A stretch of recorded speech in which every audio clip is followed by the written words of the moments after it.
So here I've got the Fork Gaiter Kit laid out on the bench. This is what it comes with. You have the two protectors themselves that go over the forks, and then the various clamps and fasteners needed to secure them.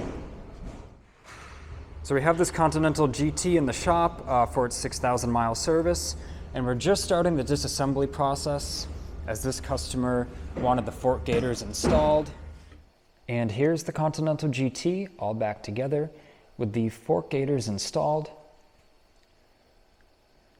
These fit the Interceptor 650 as well, and you can see the awesome retro look it gives, as well as the great protection they offer to those forks. If you're an avid do-it-yourselfer, this is a straightforward job.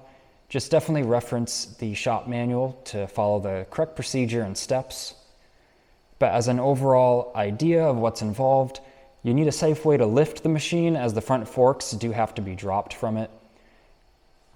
So you would remove the caliper, front wheel, and then drop the forks tubes from the head tube area, which would mean dropping them out of the fork clamps, the triple clamps, and slipping the gaiters on and then reassembling. And if you aren't comfortable doing this, we at AlphaCars can definitely help you out there and take care of this job for you. With that, thanks for watching this video. I hope it was helpful or enjoyable to watch. If it was, please leave a like and consider subscribing so you don't miss any more content.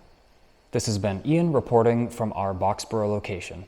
I wish you a great rest of your day.